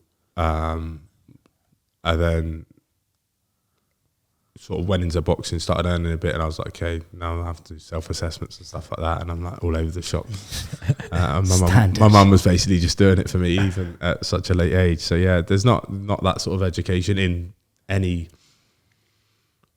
education as you come through school, right? So I had to sort of learn that more in the last few years, to be honest, and thankfully I've learned it at the right time where the purses are increasing. So I'm not just throwing my money down the pan or not paying tax bills and stuff like that. So the thing is, you can see how that happens to not specifically boxers, but just sports in general. So like you might have like footballers who are like 18, 19 years old and they're earning hundreds of thousands of pounds. It's so easy to, if they don't have any financial education, to just spend all the money and not invest it or do whatnot with it. You want to focus on the sport as well, don't you? Do you know what I mean? Yeah, absolutely. But as you get older, I guess you learn how important that's money is. Obviously, you just think as a boxer, people just think, oh yeah, they earn this much. If they're on TV, they're a millionaire. Perfect example is I headlined on Sky Sports against Isaac Chamberlain last July. Someone asked me for a picture back at the hotel, and they said, oh, Chris, can we have a picture? I was like, yeah, no, I was coming doors. I had my bag. I was like, let me take a bag off, coming doors. Have a photo. And as we walk inside, there's a Ferrari parked outside the hotel, and they go, is that yours? I'm like, no. I think at the time I was driving my mother-in-law's car because they didn't even have a car. She's just got like a Honda CRV or something, and I'm like, oh, like just because I've headline on Sky Sports, everyone thinks you drive a Ferrari, and that just summed it up perfectly for me. I was like, I am so far off. I haven't even earned enough money in my career to buy that car, like from every purse, let alone before I pay my percentages and my tax and that. So yeah, people have no idea of the sort of the money side of things at all. So it's important to be educated on it. Cool, mate. So can you tell us about, obviously, the Commonwealth belt, when that came about? How did it feel, obviously, winning that? Yeah, it was, like I said, it was so much on the line in that fight, and it was a relief because I stopped him in the 5th round. The ref jumped in, waves it off, and I was just relieved. I just celebrated mad. Like, there's a great picture of me just screaming that someone actually did a drawing of. I've got it at home and stuff. So yeah, it's just unbelievable feeling. First belt, first major sort of, first belt I won, but also a decent title, respected title, and yeah, just a moment of pure relief. Like, it's sort of, because like I said, if I'd had back-to-back losses against 2 domestic people, that would have sort of been a long road back. But yeah, it's got the win, and yeah, it was just pure relief. What did you think to yourself? Because obviously, like, when you first joined the gym, you had imposter syndrome. You know, like, in terms of the national side of things, you hadn't reached the same levels as some of those other people, but you've then managed to get that belt and beat someone domestically who is, you know, on a really good level. How did you sort of, I guess, like, what were the thoughts? Were you like, put that to bed, I am at this level? Yeah, yeah, it was. Obviously, you think that going into a fight anyway. You don't, you know. I sort of knew I was there, but to get the stoppage the way I did, I was very, very pleased with. And then, yeah, and then it was just about pushing on really and seeing what was next, and just sort of gave me a huge confidence after that fight. Relief of, I guess, knowing I was at that level, but also, like I said, not losing again. But yeah, just huge relief and gave me a huge amount of belief, and sort of reaffirmed that I was who I thought I was, and capable of doing what I thought I could do. For sure. It's strange with boxing because, like, I swear there's no other sport where you can have like 2 losses and that be like as detrimental as any other sport. Like, even with like UFC and MMA, like, if you have 2 losses, you can still come back from that pretty fast. But with boxing, like, 2 losses on the trot, like, it's so impactful to like the next fight and like the standard you can box at following that. Why do you think that is? It's quite strange because, like you mentioned, the UFC is still a single man sport. So why is boxing so much different? It seems to be a lot about unbeaten records, right? With UFC, it's the whole product is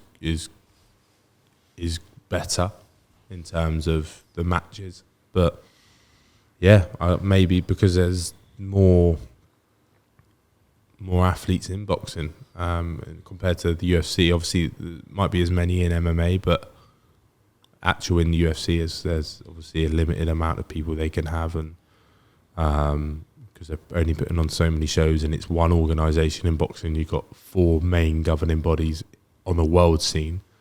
Then you've got British title, you've got Commonwealth title. Those 4 governing bodies have got 18 different titles, and yeah, there's so many different belts and stuff. But yeah, but I'm not sure. I think it must just be about the O and people rebuilding, and you fans in boxing. Once you lose, it seems like that's it. You lose fans. But in UFC, I think in boxing people have their own fan base, whereas in UFC they can support both fighters going into the fight. You never get that in boxing. Yeah, it's strange, isn't it? It's one or the other. It's either right who you with. It's like, well, you can't just go just looking forward to the fight. You know, if they're 2 Brits fighting each other, it's not just just looking forward to the fight. Don't really care who wins. It's always, no, I want him to win. You back in. I hate him. I love him. Like, that's just how. I don't know why, but that is basically what it seems like in boxing compared to UFC. In UFC, fans just seem, I love them, and them. Whereas boxing, it's like, I follow this one boxer. I like a couple of others, but I follow this one boxer in that division, or that boxer, and then I like a couple of others in different divisions, but very different fan bases. Yeah, it's strange. I wish boxing was a little bit more like UFC, to be honest, in terms of like the control element, just so there were more big fights. And not only big fights, but like also I like the production value from the UFC. I think it's sick. Yeah, I think it's really. I went to the UFC London last year Paddy and Molly were on it. Molly, first time I actually ever went to a boxing gym was down here in Boscombe behind Iceland. This little alleyway is majestic. Is now a gym upstairs. Downstairs I had a little boxing ring in the garage. And I went with my brother. Brother took me. I was like nervous going, like just sort of going for a laugh. Molly was my coach, so she was same age as me. I was 12 or 13 at the time, and the main guy, Huey, was teaching like the more advanced people like my brother and that. And then Molly, who Huey had trained, was teaching the beginners. So she was like teaching us. So yeah, that's a mad story. And that was the very first session I went to. She was that, because she used to live down here a bit, she went to school down here for a bit. So yeah, that's I speak to Mo still now, and got to go and watch her in the UFC. It's just amazing to experience. How weird is it? Just like how interconnected it always is. Yeah. Like we were talking about it before the podcast, and like there's always like a link somehow to someone through something or some experience, especially in the fighting world. I can imagine like everyone kind of knows of each other, or it's kind of like come across each other at some point, if that makes sense. Obviously, in terms of, you know, you winning that Commonwealth and then sort of pushing forward from there, how do things sort of pan out for yourself? Yeah, boxed Nathan Thorley. Obviously, COVID hit. I was meant to box back down in Bournemouth actually in the middle of March, but we couldn't get an opponent. And then COVID hit, so then ended up boxing him Eddie Hearn's back garden, the Matchroom HQ back garden. In the bubble? Yeah, in the bubble, so there's no fans. And how was that? Yeah, it was. The thing is, they still had the ring walk and all that, so it felt normal to a sense, just without the atmosphere. First time I boxed outside. So yeah, it was a new experience. But must have been strange though, like having no atmosphere, like fans outside, like you said. It must have been. Do you think it was more difficult to get yourself up for it? No, I don't think so. I think as long as you got that ring walk, because it's the same. That's sort of the mental process, and the way you get switched on is having someone say, "Okay, you're on in 5 minutes. Come in, doing your pad work, all that," and then the build up, the ring walk, and all that is just part of it, and it helps you get in the zone. Do you have a pre-fight ritual? Not ritual as such, I just warming up and all that sort of stuff, and then my ring walk is part of the ritual. So yeah, it's once you do that, you're very much in the zone.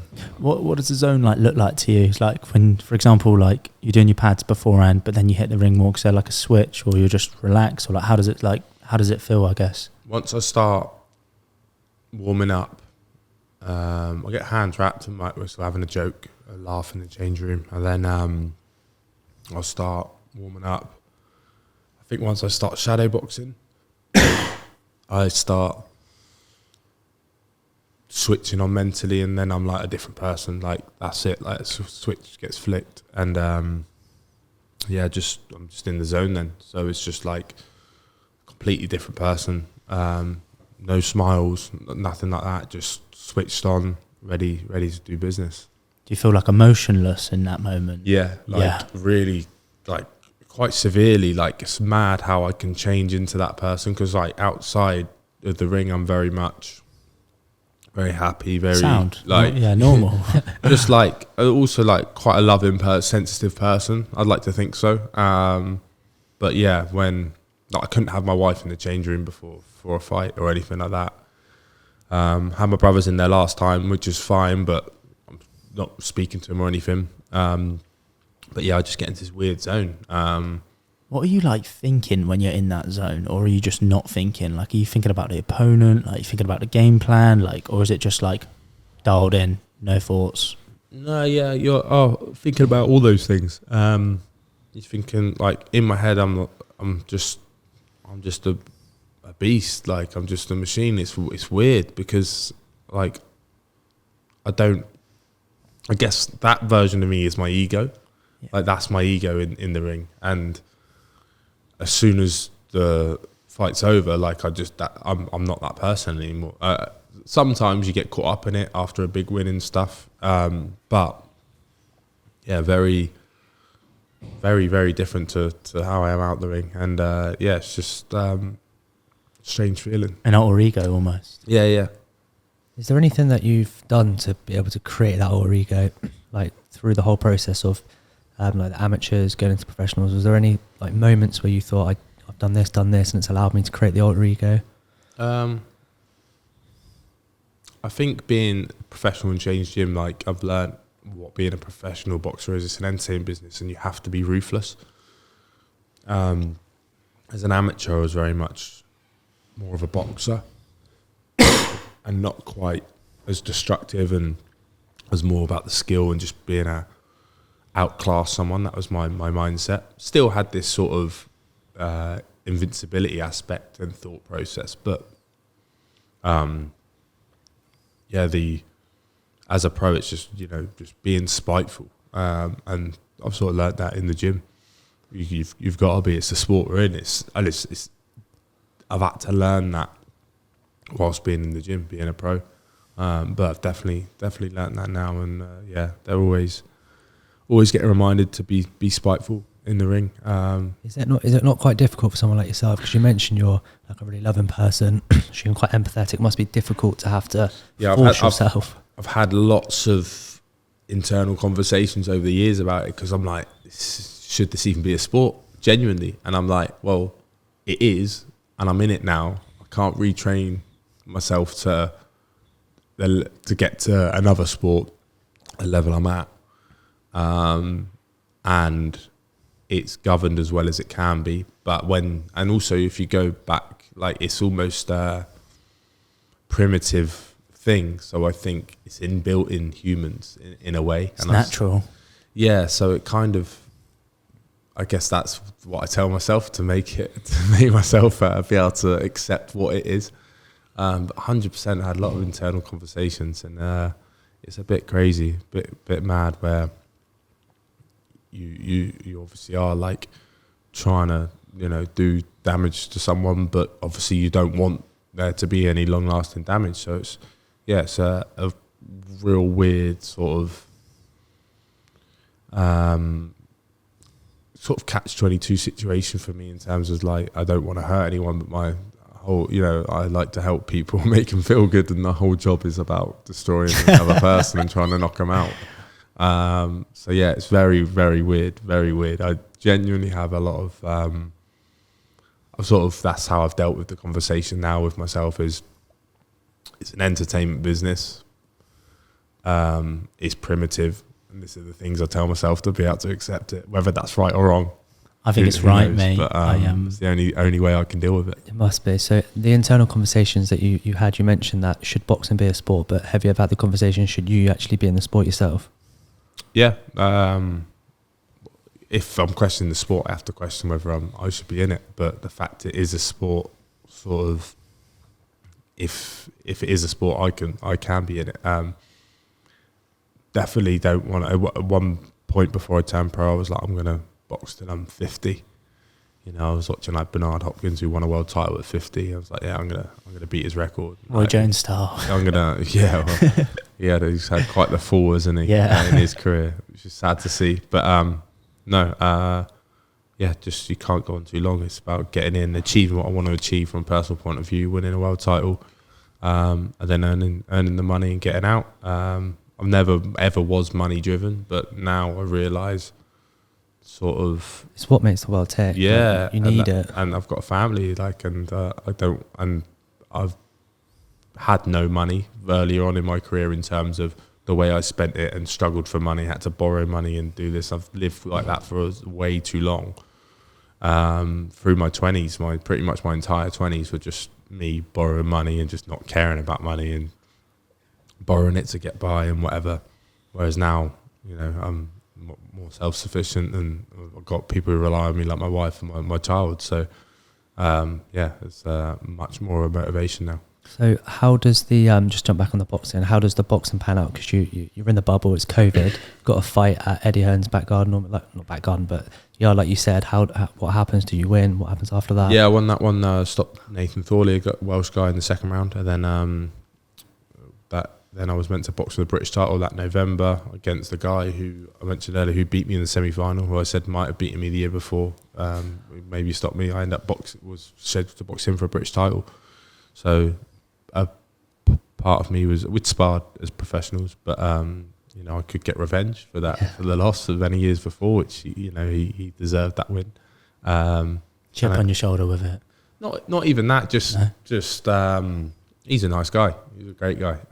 But a chance just to over, you know, scratch that loss off. And but he got injured. An eye injury, he had to pull out, and then that fight got cancelled. So in between the time of fighting for the Commonwealth title, which was November 2019, I then had the August fight in the back garden, and then men boxed in November, didn't, then boxed in March. So that's the only fight I had was in that August. So that was the only paycheck I had in that time, and it wasn't a lot of money at all. You know, after took home in probably 15 months, I basically earned probably around £11,000 in that time. So I was like, and that was when we were meant to obviously have a wedding as well and stuff. Obviously COVID cancelled the wedding because it was abroad and stuff, so we had a much smaller wedding anyway. But it was not ideal. But were you feeling the financial pressures at that point? Not really, because we cancelled the wedding, so that helped a lot. To a certain extent, that helped. And I think my mum's always massively helped me financially. You know, I've always been able to borrow my money off my mum when I'm in need, which is probably a bad thing in terms of me throughout my life managing my money, because I haven't had to, because if I didn't have any, I could just borrow it, which is such a privileged position to be in. I'm well aware of that. I think through lockdown, because you couldn't really spend much money in lockdown, I didn't think, unless you just had sort of an online, unless you're buying online and stuff like that. So that sort of helped me to learn to live with less.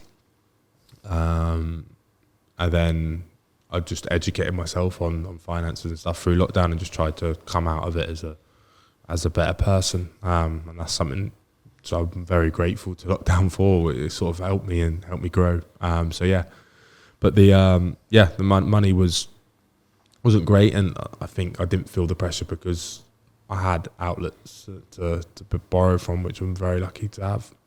And at this point, you know, during that process of lockdown and stuff, are you still training full time? Yeah, well, the Nathan Forley fight that was in August was meant to happen in May. So my brother's a scaffolder. He built a rig in my front garden, hung a boxing bag off it, had a pull-up bar and a squat rack on it, borrowed some weights from Steve Bendel's gym where I was, because he couldn't use it. Rocky style. Literally had a scaffold rig in my front garden, because my wife had bought a flat a few years before, a few years after we got together, basically, and we were in a top floor flat and we had the front garden was ours, so I built this scaffolding rig there.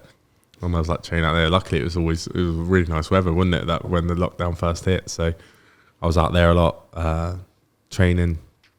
But it wasn't ideal. It was hard to motivate yourself, especially as you had someone telling you what to do every day for the last 2.5 years. I had someone planning my sessions for me, and then I've all of a sudden got to plan my own sessions and actually get up and do them myself. So it was difficult to self-motivate, but I was aware that I wasn't that motivated to do them, and like beating myself up about it. So then sort of that made me stronger, and eventually got to doing it, and got to fight. So it was hard to train, obviously, but then professional sports were allowed, so we were allowed to open the gym up whenever we were allowed to open up. So that worked out all right in the end. For sure. And then obviously after that, is it where you bring the boxing back down to Bournemouth? No, I had quite a few fights. I had a fight in March 2021 behind closed doors at Wembley Arena, which was all right because, like I said, my second fight with George Groves was pretty much behind closed doors at Wembley Arena, when my fans weren't allowed in and they managed to squeeze in. And then I had after that was the European and British title fight against Tommy McCarthy, also in the back garden, but with limited fans, which was I won that one on a split decision. Then I had one more defence of my European title, which I won against Tommy McCarthy in Sheffield. Then I had a rematch with Tommy McCarthy because the first fight was split decision. They thought they'd won it, so we had the rematch. I stopped him in the eighth round in Sheffield. That one was in Manchester, and then we got offered the Isaac Chamberlain fight to fight in Bournemouth. What did that feel like? Because obviously, like, you know, hometown, bringing it all home, big show, headlining it. Yeah, so at the Tommy McCarthy fight before, my wife was 36 weeks pregnant, so due on 40 weeks. So 4 weeks later, he ended up coming 2 weeks late, so it was 6 weeks after that fight. So I'd have all that time out of the gym. He was born, spent the first 4 weeks with him, not really knowing when I was fighting next. Team were trying to get a fight sorted, but obviously I was enjoying family time. So I've been at the gym for 10 weeks, get a phone call. Been offered to fight Isaac Chamberlain on July the 30th in Bournemouth on Sky Sports. And I was like, that's a hard fight on 6 weeks' notice when I've been out of the gym for 10 weeks and I've got a newborn. So my first initial reaction was like, that's not long enough. But Shane knowing me and knowing what I'm capable of, and he was like, and the opportunity was too good to turn down. So we took it, and literally that evening I went down the beach, shadow box on the beach. Next day I went up to Portsmouth where the assistant coach lives and did pads with him. It was roasting hot. How are you feeling at this point? Like 10 weeks out is quite a long time, right? After being in the gym. This was 10 weeks out of the gym. That's what I mean. Yeah, going back into it. Yeah, it's the longest I've had out as a probably in about, I don't know, 8 years at this point. Feel a bit rusty. I felt all right. Yeah, felt sharp enough. You've done it enough, so it's like riding a bike. But just a bit heavy. It was the heaviest I've ever been. So I was 103 kilo. A boxer 90.6 kilo after weighing at. So I'm like 12.5 kilo overweight. Obviously, usually I walk around at like 98, and then as I get closer to fight, it creeps down. But yeah, I'm heaviest I've ever been. Roasting hot. I'm tired because I'm a new dad. But yeah, I felt okay in that session. Then went to the gym on Monday. Started camp.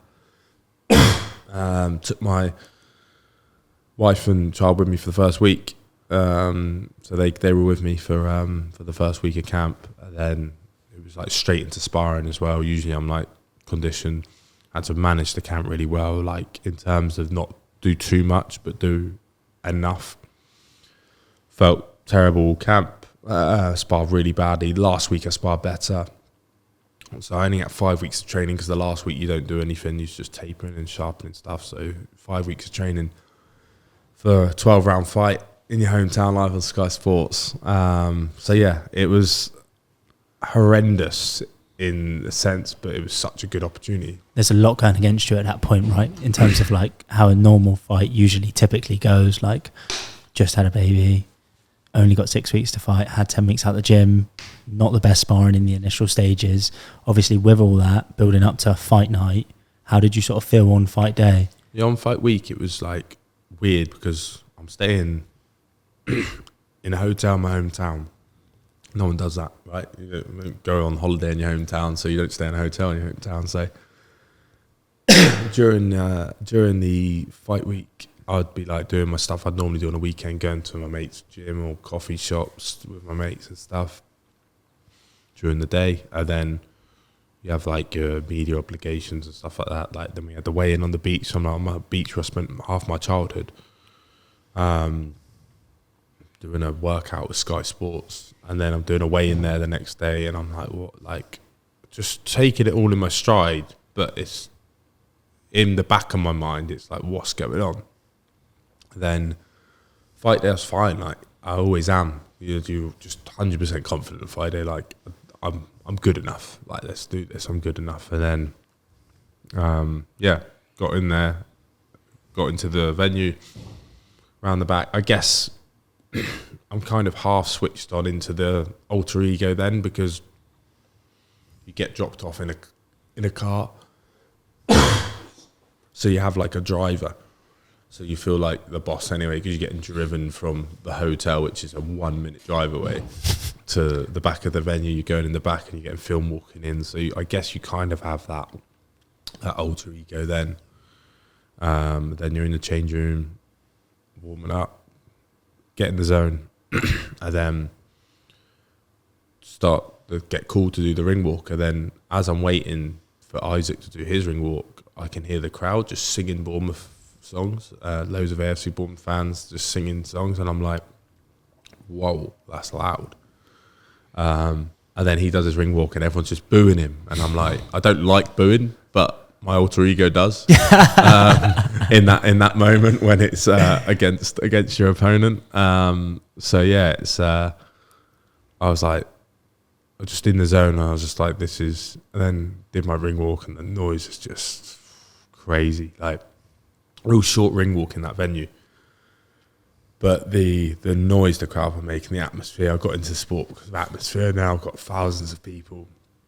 It feels like tens of thousands because the arena's small and the noise is just absolutely mental. So yeah, that was that. And then obviously had the fight, and an epic fight. Felt him tiring after a couple of rounds.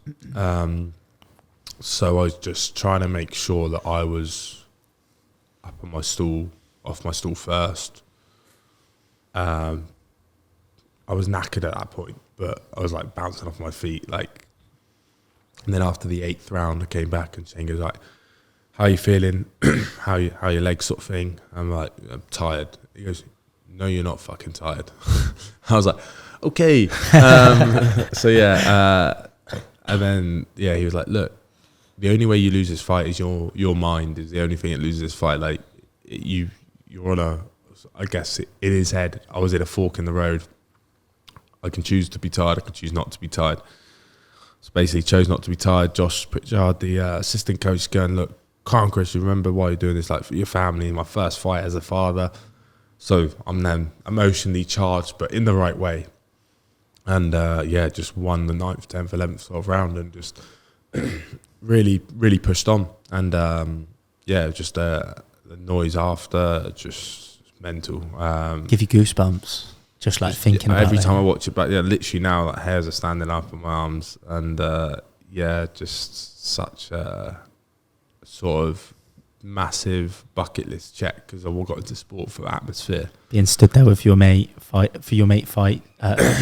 when you were younger at 16, just chanting his name. And and then like the stadium full. The lads I was chanting with were then chanting my name in a 3,000 seat arena, which is just the noise. And then like afterwards, I was like, obviously I felt this noise in there, and I'm aware that not everyone's going to feel the same as I do, because it's for me. So I'm not. I was just very grateful to the fans and just thanked them. And then afterwards, people come up to me, like people from Sky, going, "That's one of the best atmospheres we've ever experienced." And they've done like Ricky Hatton fights and stuff like that. Obviously, Ricky Hatton's fights were mental and they would have been better, but I was just like, they were, apparently on Sky Sports, they were saying like, it felt like Ricky Hatton or Josh Warrington atmosphere, and they're just renowned for their atmospheres and their fan base. So for me to be categorised as in with them guys is just ridiculous. It's unreal. So good, and I'll forever be thankful and grateful to the fans for that. But was it exactly as you expected? So you mentioned earlier that when you were sort of younger, that's what you wanted. You wanted the atmosphere. Like now you've got the atmosphere. Is it what you expected? It was 10 times more than that, to be honest. And it was just mad. Like I just never expected to experience that. Like I remember being at the Richard Riakporhe fight and having a realisation then. I'd sold, I think, 230 tickets for that fight. But it's in a 12 to 18,000 seater arena, depending how they curtain it off. And I was stood on my ring walk then, and everyone's chanting my name.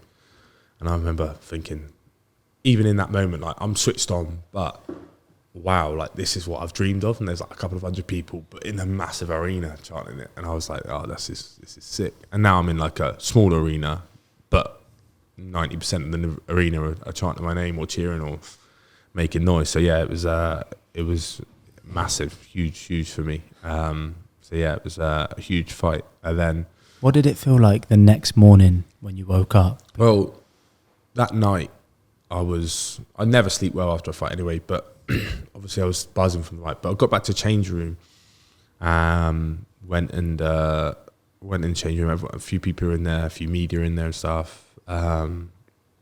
Mates who Lee Cutler had boxed on the show as well.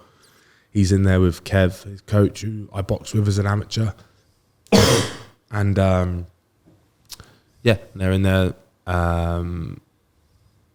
And I went in and sat down. Everyone's like, claps me when you come in and stuff. And then Josh Pitcher gives me like a drink and a little cereal bar thing.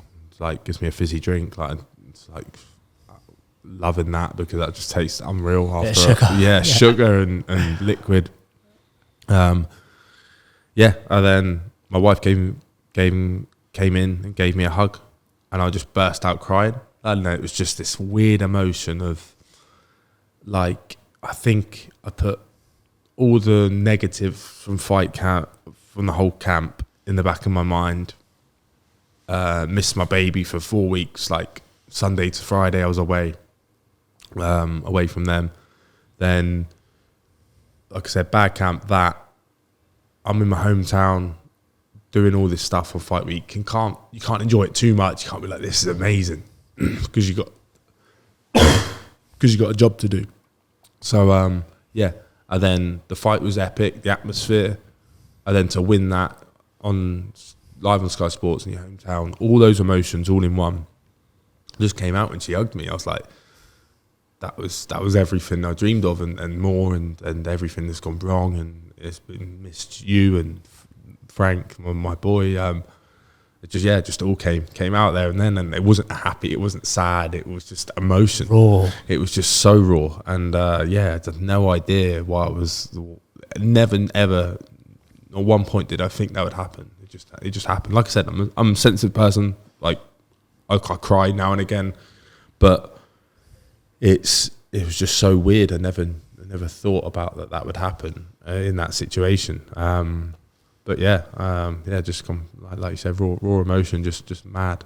No, I think that's unreal. Yeah, I hope, I would love to have a moment like obviously a different realm, but like of that magnitude. You know what I mean? Like where you almost just achieved what you had always dreamed of. Do you know what I mean? Not to a sense of like everything you want to achieve, but like a good level where you wanted to get to, and obviously like not expecting that in the initial stages, but like knowing the journey was worth it, if that makes sense.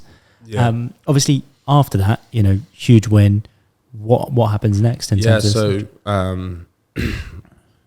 went out. Excuse me. Went out that night. Enjoyed partying. I don't drink, so yeah, we just had a good night. Don't sleep till about 5-6 o'clock in the morning. Pretty standard after a fight night. And then the whole week after, I'm like walking around town, and there's getting stopped like 10 times a day. It's crazy, because small town obviously, and not loads of huge events go on. But yeah, I was just getting stopped so much for either people speaking to me or asking for pictures or whatever, and that was just crazy. But soon dies down, and then you're on to the next one. But yeah, it was nice to be appreciated, and the fans really turn out for me. What does the rest and recovery look like for after a fight of that magnitude? For me, I try and run just within a week of doing training. Because you're sort of training. You're always in shape, aren't you? Like you see some boxers, they blow up, don't they? After they go on a bit of a binge in terms of like food and stuff. I see it with like Billy Joe and a few other boxers, but you sort of maintain, don't you, throughout? Yeah. I tried to. Not talented enough to start putting on loads of weight. But yeah, it's I just try and just keep fit. Recovery, you know, I have a sore head and stuff like that, and it's just might have a cut here and there that's a stitch or whatever. But yeah, it's just about just eating lots to recover. Most of the time that's not the right stuff, but because you've been eating the right stuff for so long, it's nice to get a treat in. But yeah, it's nice to just completely to relax mentally, and I think you need a rest mentally to be able to switch off, and then before you start going again and pushing on. And how quickly is it until you get back into proper boxing training? So that was at end of July. I think I started camp again end of August, so probably 3.5 weeks. And did you have a fight plan for that, or was it just? No, we were trying to get one for the end of the year, November time. But then we ended up boxing in December, middle of December, which was fine. Which is a nice amount of break to have a proper camp this time. I bet that was great, wasn't it? Like the previous one was so cramped in, and this time you can plan it properly. But at the same time, it was an unknown name. I knew the dangers he posed, but he was sort of an unknown name, and it was just people saw it as a bit of a walkover job. But on the night, it caused me a few problems, which I knew he was capable of doing, but didn't have that same switch on because it wasn't a huge fight. It wasn't. It was huge in the sense of what can come off the back of it, but the fight itself wasn't as dangerous, and the camp went well, so there's almost less pressure. So yeah, it's a bit different. Do you feel like with that you need bigger challenges to get up for it as much now where you're at in your career? Because like, for example, with him, he's not as recognised, so like it's not less of a challenge, but in terms of like, you know, you mentioned the pressure around it, it's less significant. Do you think like obviously having, you know, higher profile people to fight and keep leveling up is what you require now? Yeah, definitely. I mean, I think it's just to get the best out of anyone really, you need bigger challenges. The more pressure on a situation, the bigger the task, the better people perform. And that's I think that's everything in life. So, but yeah, definitely in boxing for me, the better the fighter, the better I perform, the bigger the challenge, the more I'm up for it. For sure. And did that lead you to them coming back again to Bournemouth with the next show? Yeah, I mean for the next one now. Yeah. Sorry, the follow-up fight after that. The December fight.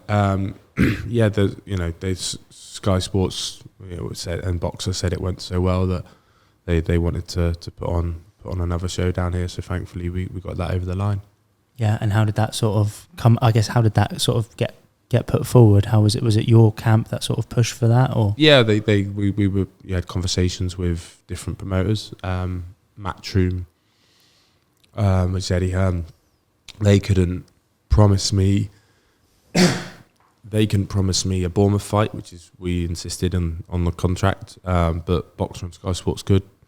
They couldn't promise me that next, so we went with Boxer and Sky Sports with a 2-fight contract. Talk us through the fight. The one just gone. Yeah. So yeah, that was it was weird because the noise was slightly less, but still unbelievable atmosphere, and the fight itself was very. I started quite well. Got caught in the second round with a half decent shot. Sort of legs dipped a little bit, but I was all right in my head. I was clear. And then, I then sort of just pressed on after that and started breaking him down. He started tiring a little bit, and then in the 5th round, caught him with a good uppercut, and then sort of followed that up. That uppercut hurt him. Followed it up with a few shots. Ended up with finishing like a right hook, and just knocked him out. Huge knockout. I was there, mate. Yeah, it was unreal. Well, thanks for the support. Thanks for coming. It was crazy. Like feeling, because I'd never knocked anyone out like that, and I just sort of, as I hit him, I just see he's gone, and everyone thinks I scream in his face because I like stand over him, but I'm just almost like, I just pulled a face. I don't think I said anything. I just pulled a face and thought to myself, like, have that, because he's been on me all night. Like, he's been at me all night. He's been in my face all night. So I kind of thought, just that must have just been what was going through my head. Went to the corner, ref waved it off, and then I ran to the corner to celebrate. Shane jumps in and calms me down, because I've never knocked anyone else out like that before. So for me, it's a new experience. But I'm just celebrating like I would any other fight, any other knockout win.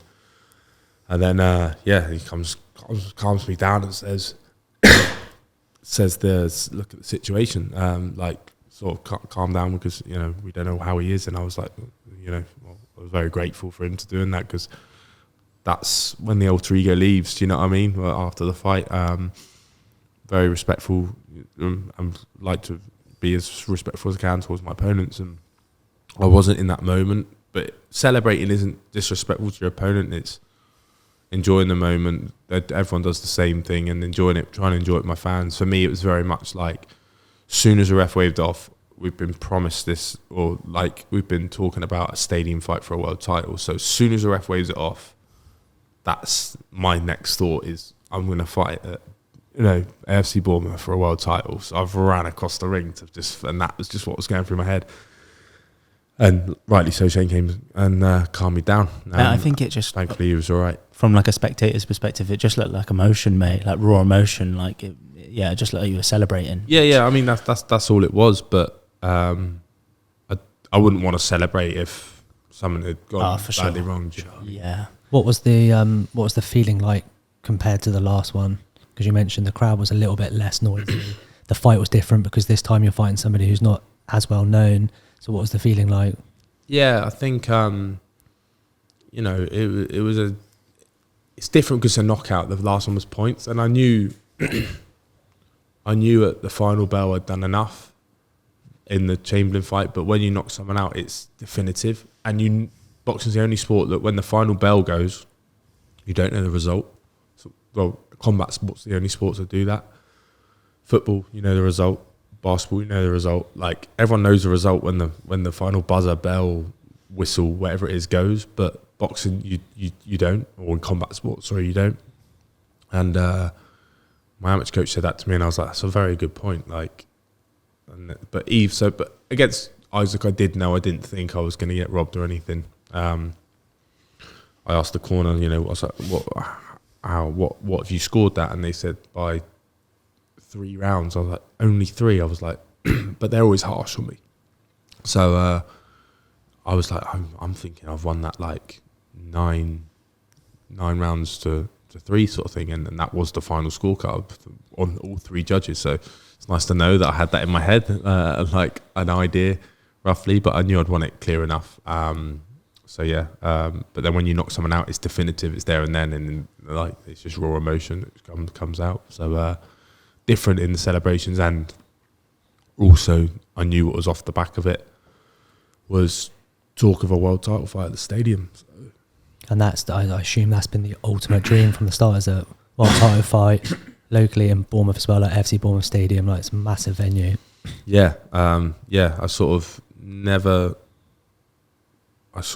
after a few fights, I guess, I mean, that would be the dream. And once at the start, it was probably used to very much a pipe dream. But now it's gonna happen. And how are you going into that mentally now?